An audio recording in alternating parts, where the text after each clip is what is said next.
O presidente Lula, ele afirmou no seu discurso de abertura da Assembleia Geral da ONU que falta vontade política dos governantes mundiais para vencer as desigualdades sociais.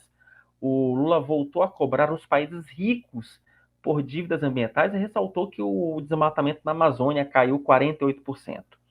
Lula também usou seu discurso para afirmar que a guerra da Ucrânia escancara a incapacidade coletiva de fazer prevalecer os propósitos e princípios da Carta da ONU e fez críticas aí ao Conselho de Segurança, que teria perdido a capacidade de fato, medidas efetivas.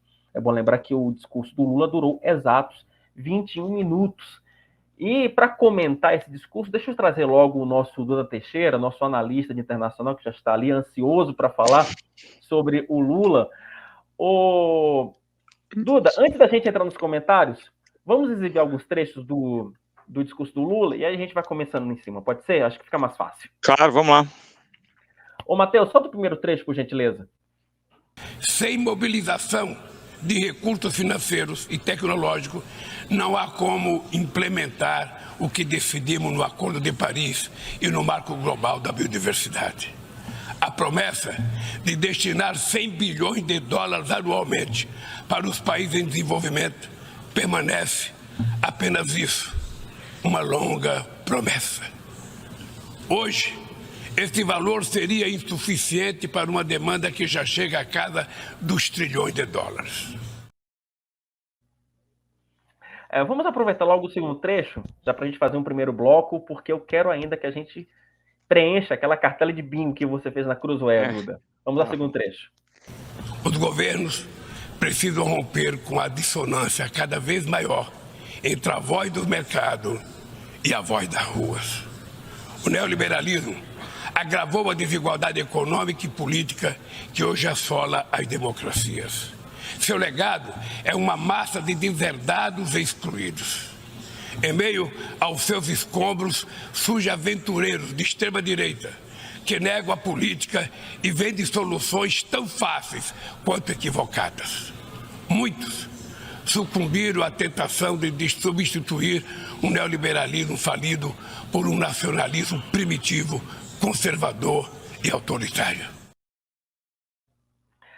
A gente pode começar desse segundo trecho, Duda, porque na prática o Lula ele dá um recado muito claro ao Trump e ao Jair Bolsonaro, que é o seu arqui-inimigo. Quer dizer, nem na ONU o Lula consegue esquecer o Jair Bolsonaro, né? Quando ele faz essa referência dos autoritaristas, né? Quer dizer, de pessoas que adotam aí como prática o autoritarismo.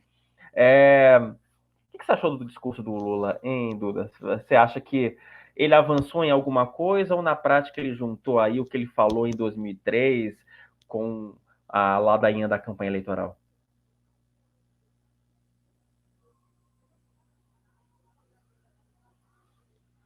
Duda? Oi. Vamos voltando. É o mesmo Lula de 20 anos atrás. Não teve avanço nenhum. O que tem é o que a gente pode dizer que tem coisas novas. Esse ataque ao Bolsonaro, por exemplo, é claramente uma coisa que não aconteceria há 20 anos.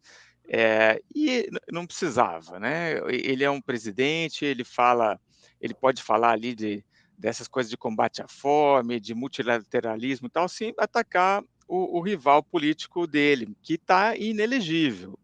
Agora, é claro que esses discursos na ONU,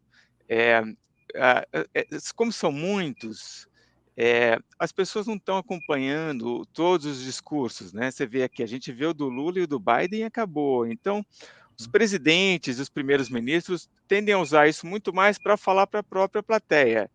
E o Lula continua magoado com a popularidade que ainda tem o Jair Bolsonaro, né? Quer queira ou quer não, o Bolsonaro ainda é uma figura importante no Brasil e que pode ajudar, por exemplo, aí nas eleições do ano que vem, as eleições municipais.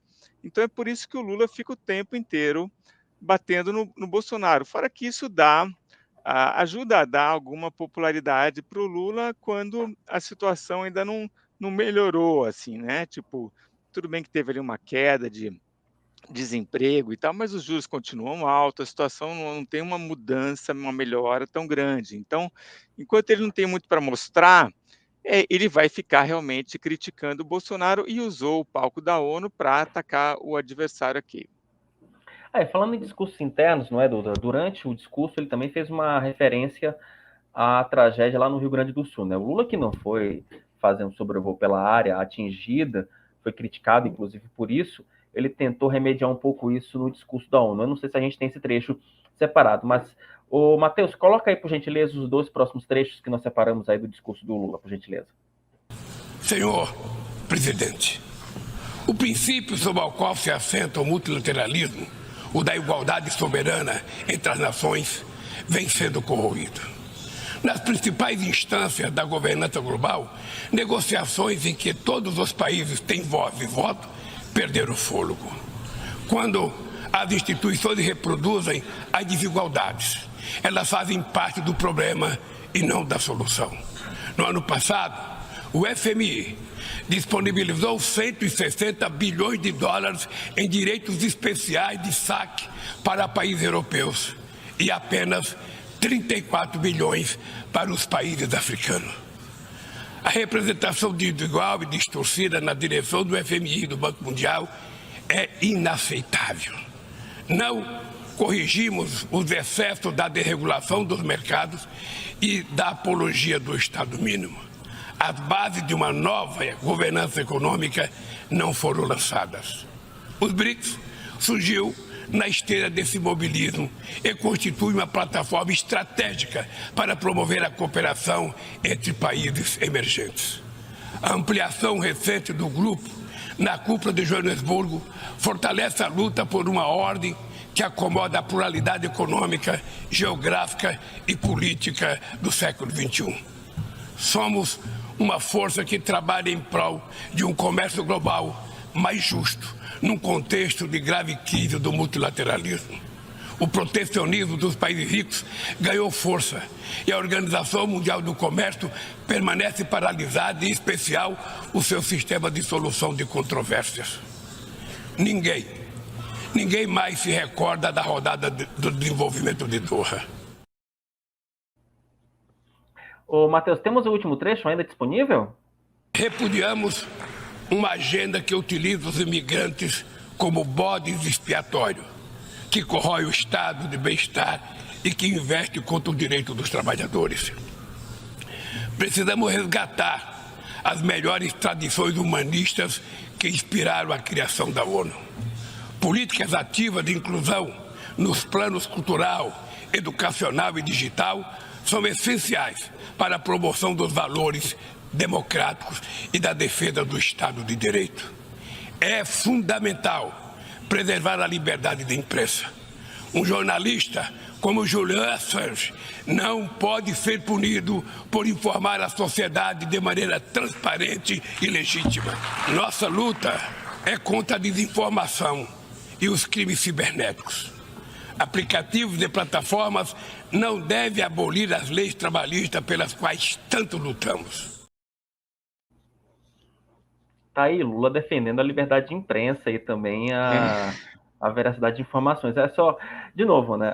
Inclusive algumas pessoas aqui no chat já comentam sobre a questão do que o Lula fala uma coisa e faz outra. Eu lembrei, inclusive, ontem da matéria da Folha de São Paulo sobre os gastos com a publicidade projetados para 2024, não é? Então, quando a Folha de São Paulo foi questionar a Secretaria de Comunicação da Presidência da República de que houve, né, de que haveria um valor recorde de gastos em ano eleitoral, a justificativa da SECOM é que não é bem um valor recorde, vocês da Folha utilizaram um parâmetro de correção e nós utilizamos outro parâmetro de correção, então, pelo meu parâmetro de correção, não seria necessariamente um valor recorde, quer dizer, ou seja, há sim também uma disputa de narrativas, né, também nesse discurso da ONU, quer dizer, o Lula também se colocando no mundo, né, o Duda, tentando se colocar ali para o público mundial, ali para os grandes líderes, né, como um ser que ele teria condições, ele, Lula, né, de ser também, ele pleiteando, na verdade, uma cadeirinha ali no assento dos grandes líderes mundiais. Mas a gente sabe que isso não é tão simples assim. Não é simplesmente você chegar numa cadeira, pleitear, e você precisa, de fato, mostrar para o mundo que você é um grande líder. Não adianta só falar, você precisa fazer. Não é isso, Duda? É isso, mas o Lula tem aquela coisa que é um velho ressentimento ali de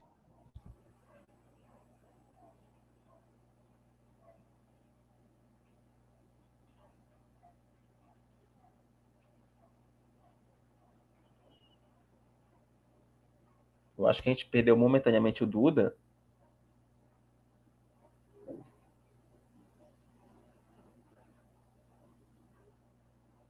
Enquanto a gente volta com o Duda, deixa eu só aproveitar e dar um oi aqui pro chat, enquanto a gente volta com o Duda rapidinho, porque problemas técnicos são coisas que acontecem em programa ao voltei. vivo. Ah, voltou nosso Duda Teixeira, já estava dando aqui um oi para todo mundo, inclusive um oi especial aqui pro analista de política do Jota, Nivaldo Souza, que acompanha a gente ao vivo aqui nessa transmissão. Prossiga, Duda.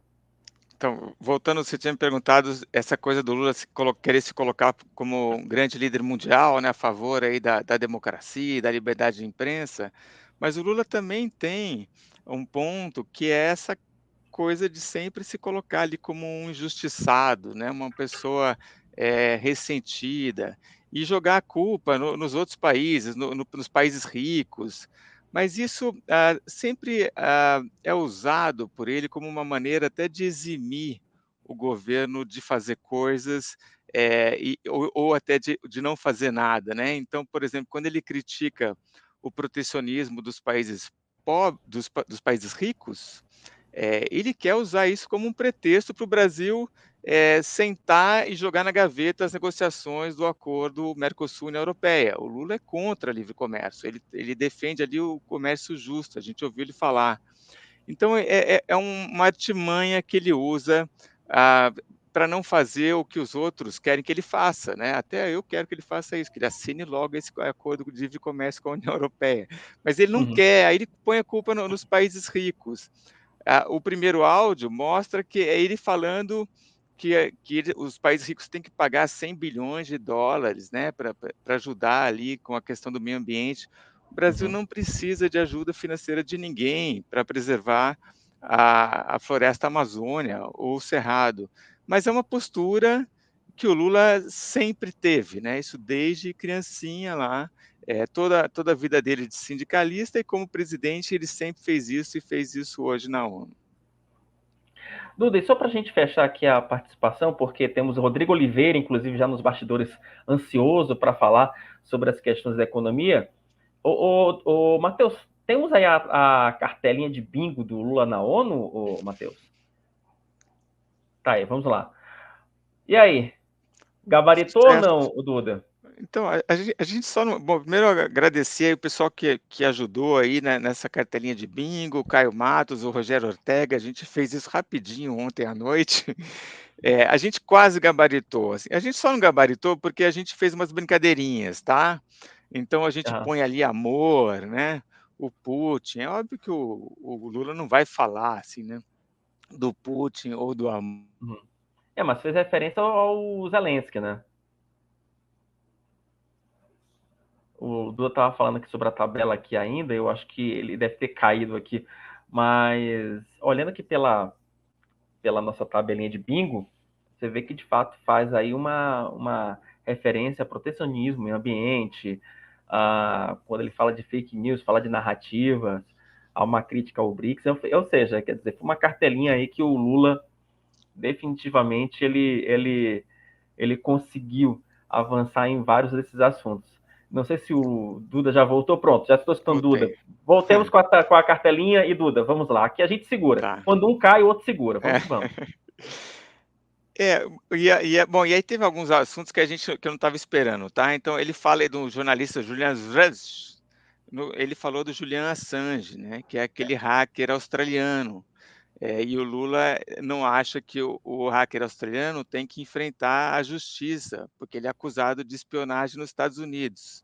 Ele está preso ainda na Inglaterra e precisa ser extraditado. Mas o Lula acha que se o Lula e a turma do PT e da esquerda acha que se ele for lá para os Estados Unidos ele vai pegar pena perpétua, ou vai ser torturado, ou não vai ter direito a uma justiça a uma justiça limpa, né? E isso é tudo uma bobagem, né? O Assange tem que enfrentar a justiça como qualquer pessoa normal que faz uma besteira, e a gente sabe que o Assange estava lá ajudando a entrar nos sistemas dos Estados Unidos, né? É uma clara ajuda ali de espionagem com o Bradley Manning.